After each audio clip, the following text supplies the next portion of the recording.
Hello everyone and welcome to another edition of What's on My Desk, and today I got a couple of extraordinary pieces alongside with what I would call throwbacks, more after the intro.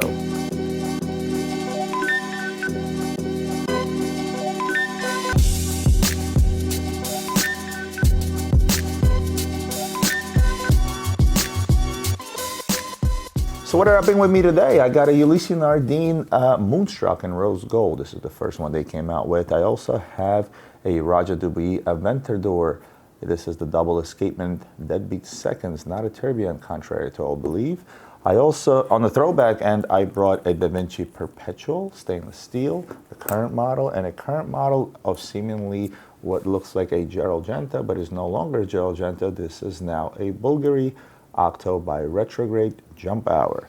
Let me jump into Ulysse Nardin first. And this is going to be not quite a nuts and bolts review, but certainly close to it, because what makes this watch pretty amazing is actually the way it does what a lot of watches out there do. So what is a Moonstruck? It shows you the position of the moon and the sun relative to the earth, but it does it in a unique way. It does it from sort of the human eye perspective. I mean, we all know that the earth revolves around the sun, right? And not the other way around. But the way this watch does it, it actually shows you the revolutions of the moon, which is here. And this particular indicator actually shows you the phase of the moon. You can sort of see it's about 3/4 of the moon shown, right?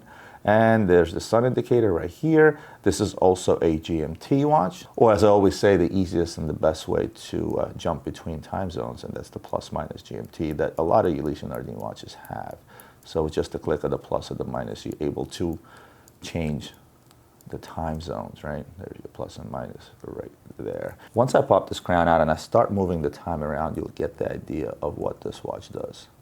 Now, the way the earth is depicted here is sort of like flat from, again, like a bird's eye view. So if you want to picture North America where we are, that would be right here. So as I'm moving this watch around, you'll notice all the hands moving, and you'll also notice the movement. So right now, with the moon being over North America, it's obviously nighttime. As I keep going around and around, you'll notice that now the sun is over North America.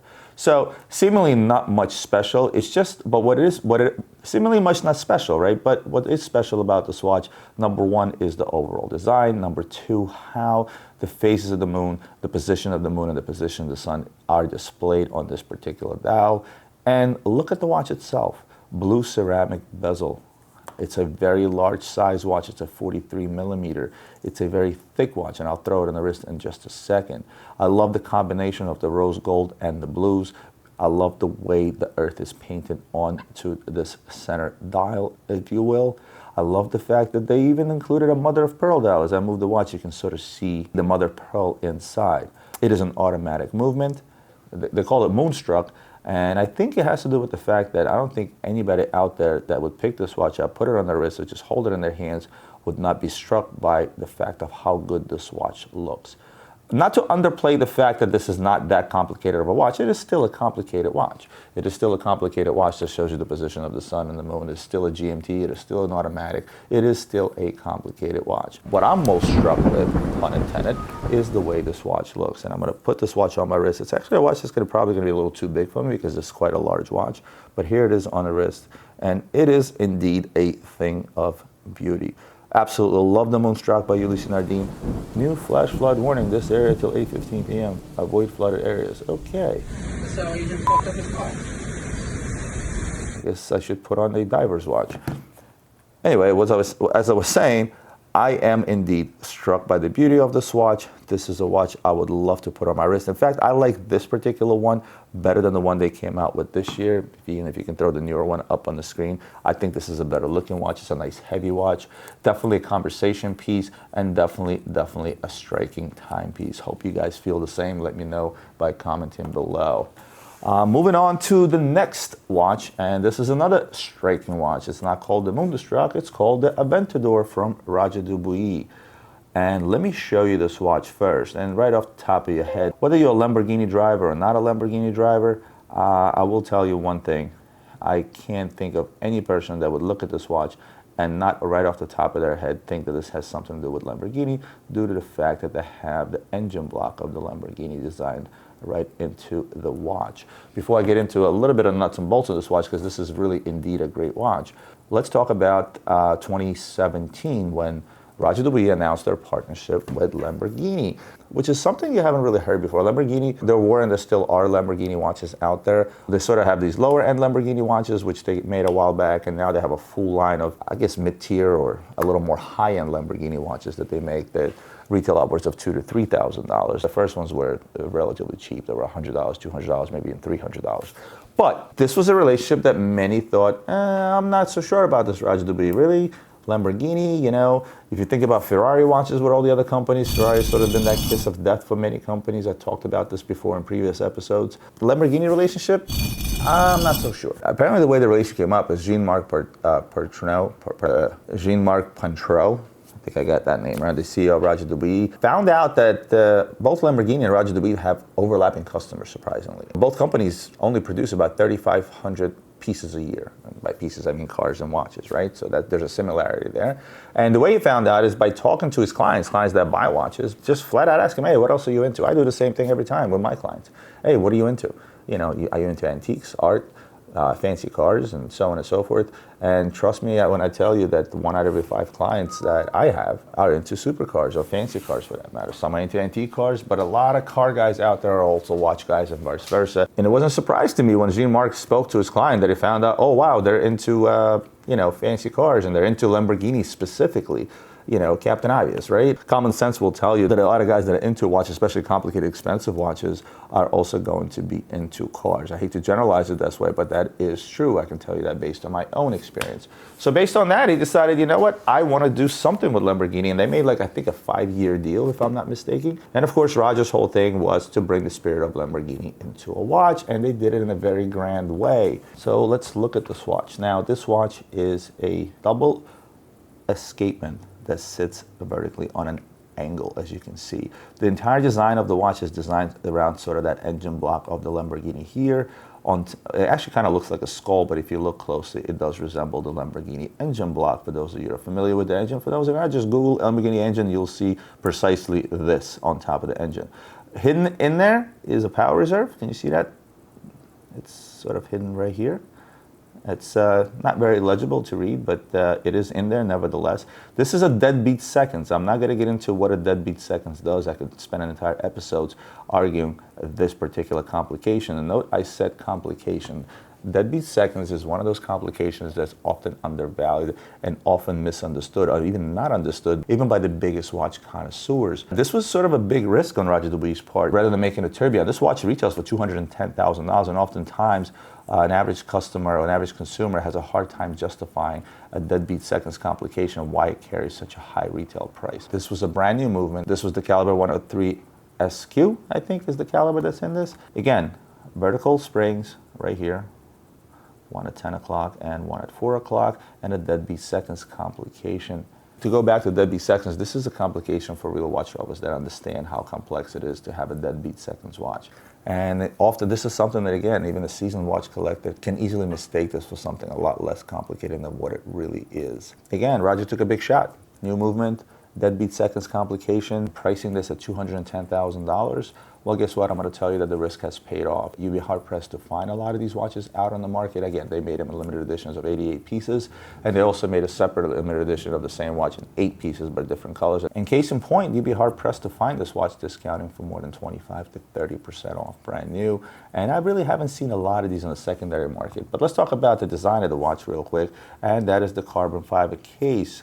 It's no secret the Lamborghini has long been using carbon fiber chassis in their cars, and Roger Dubuis went with the design of this using the same carbon fiber material. I shouldn't say the same. I'm not sure this is exactly the same material that Lamborghini uses, but nevertheless, it's still a carbon fiber case. It's skeletonized on the side. It's skeletonized where the lug system is. The watch is already extremely light, but this made it even lighter. Extremely comfortable on the wrist. Overall, a beautiful watch. It's a great looking watch. I like it in every version that they made, and this is probably my favorite in the blue and the red. Lamborghini always says that they customize every car to the customer. So when you go out there and you order a Lamborghini, you actually can customize the car as you see fit. Raja Dubuis actually originally thought about doing the same thing, but I wouldn't be surprised if they actually will allow you to shortly do that too when you go in there, especially if you're buying a Lamborghini at the same time you're interested in one of these pieces, to be able to customize your watch to match the Lamborghini that you ordered. I think that would be super kick-ass if you ask me. This Tech 9 with the high tops, or should I wear this Uzi with my low tops? I guess it's important to mention that Raja Dubuis lists the frequency of the movement at 57,600 VPH, which is like, wow, that's great, but in reality, it's a combination of two springs. Each one is a 28.8 VPH. That's what that's about, but nevertheless, it allows them to advertise it at 57,600, right, which is pretty cool if you ask me. Now let me jump into what I labeled to be throwbacks, and the reason I call them throwbacks is for obvious reasons. I'm going to quickly show you guys the Da Vinci Portuguese Perpetual. Unmistakably a Da Vinci. If you guys remember going back 15 to 20 years, the original Da Vinci Perpetual was one of my favorite watches. It was an iconic watch, if you ask me. In fact, I brought a rose gold watch on one of the episodes, and I briefly talked about the history about the Da Vinci, so I'm not going to waste my time doing it. I'm simply going to show you the stainless steel version of the Da Vinci Perpetual, which I showed in rose gold earlier. It's still very reminiscent of the original Da Vinci. It is larger, it is thicker. I think it's bigger by about 2 millimeters and thicker by about 1 millimeter as well. What I absolutely love about this watch, this is a modern look and feel with a vintage throwback. I mean, if you look at this watch, it can either be vintage or it can be modern. I love what they've done with the overall color scheme on a stainless steel piece. Stainless steel, striking gray dial, and just little touches of blue for the sub dial up top and the chronograph hand in blue. It is an automatic movement. The movement is updated in this watch. It's not the original movement that was in the original Da Vinci, but nevertheless, this is a hell of a throwback to a classic, to an iconic watch, a watch that I feel should be part of every collection, if you ask me. Absolutely love this particular watch. And why am I showing you this sort of throwback? Oftentimes these throwbacks are commemorative pieces, as they call them. Your average consumer is going to say, oh, well, they're just kind of running out of things to do, so they remake an old watch. There's absolutely nothing wrong with that, if you ask me. If you made a classic at one time or the other and it was a popular watch, you simply take an old classic, you update it with a newer movement, with more of a modern look, whether it's a different color dial or sub-dials, or slightly varying the lugs, which is what they did in this case, a newer buckle, or make them in different materials. In this case, it's not. They did make the original Da Vinci in stainless steel as well. But nevertheless, sort of update the size. Update it to today's date, but yet keep the same classic design as part of the new design. I think you're doing a great job. If you have a company that has that kind of history, is actually able to do that, rather than making fun of that, I think we should take our hats off to them to do so. And this is the case of the Da Vinci Perpetual. I absolutely love this particular watch. And again, to go back to the affordability factor of IWC, I've always told you this sort of where that brand, because they make their own movements, they manage to keep the prices down. This Perpetual calendar retails for $29,000, and you got to figure on a secondary market, you can pick this watch up around that $17,000 to $18,000 price range, which is a hell of a deal on a remake of a classic that's up to date to the modern times, and it's an absolute stunner of a watch in terms of its look. So A+ on the Da Vinci Perpetual stainless steel, just as much as the rose one I reviewed earlier. And moving on to, I don't even know if I should call this one a throwback. I guess you could call this a throwback. You guys all remember General Genta. General Genta's name has been the buzzword in the industry for the last couple of years, simply due to the Nautilus, as well as the design of the Royal Oak. But here's a General Genta watch that General Genta used to make. And I'm going to take my hat off to Bulgari. Again, notice it says Bulgari on the dial, but it still does carry the name General Genta. So when they bought the General Genta company, what did they do? They did not do anything. You can find this very exact watch made by General Genta in stainless steel or rose gold. In fact, I actually just bought one of these in rose gold from a store that I buy their trades from that's coming in, and I think it's pretty much identical to this watch. Bulgari didn't touch much. They didn't want to mess with the master. What they did is they took a General Genta watch and simply put the name Bulgari on it. This is an Octo by Retrograde jump hour, and don't take this lightly. It is not easy to create a by retrograde movement, both the date and the minutes, as well as a jump hour. So obviously the retrograde is not a full circle, so the minute it gets to 60, it jumps, and so does the hour, as you can see as I change this. Of course, I'm not going to go all the way through and get to the 31st to show you how the date hand jumps, but it jumps just the same. This is not an easy movement to make. To execute an automatic by retrograde jump hour watch is not something to be taken lightly. I consider this to be a complicated watch, but based on that. But back to Bulgari, I once again just wanted to show you this watch. And Ian, pull up a original Gerald Genta by retrograde from Gerald Genta rather than from Bulgari. And you guys can see that Bulgari respected the man, respected the design of the watch, and the Octo is an iconic design from Gerald Genta that has evolved over time, but yet it still keeps the Octo shape, obviously due to the fact that this is an octagon, and again, presents it in a modern way. This is a very large watch. I love the design of stainless steel combination, again, with ceramics. The overall black and white scheme on the watch works and works really well. It's an extremely legible watch to read, although it takes a little while to get used to saying, oh, it's 3:15, but once you do get used to that, it's quick and easy to read the time and the date on this particular watch. Retail price $18,900, $18,300. Unfortunately, these timepieces don't tend to hold their value very, very well. So for a brand new watch out there, you should be able to find one upwards of 40% off retails. And on a secondary market, you should be able to find them for even less. I myself have been trying to buy up as many older original Gerald Genta non-Bulgari because I feel that that's going to be also sort of that next collectible, because Gerald Genta is a name that's well respected in the business. We all know his achievements. I've spoken about him numerous times, so I'm not going to get into all that. But nevertheless, to pick up a watch like this that still carries the name of a legend from a respectable now watch house, being Bulgari, and one of the most respectable jewelry houses out there, obviously, I think it's a heck of a deal, and it's definitely a looker of a watch. I'm going to throw this on my wrist real quick. Before I do, let me show you what's on my wrist. Talking about throwbacks, I put on a much more Roger Dubuis tourbillon in stainless steel from their old heydays. Again, about as simple as it gets. It's a tourbillon time-only watch in stainless steel, brown dial, brown crocodile strap. Kind of like the way this watch looks, simple and to the point, and inexpensive. Something like this you can pick up today in the low 20s or around that $20,000 price range, which is, again, a great deal for a tourbillon. Let me put this watch on my wrist so you guys can sort of see how great that looks. The thing about the Octos is they're actually very comfortable on the wrist. They hug your wrist really well. Of course, the strap needs to be cut so it won't fit me right. This watch is new, but look at the watch on the wrist. It's simple yet striking and very, very attractive. Well, guys, that's it for me for today. I hope you enjoyed today's episode. As always, hit that like button if you liked what you saw. Subscribe to my channel if you're watching this video and you're not a subscriber. It means a lot to me. It means I'm doing a good job.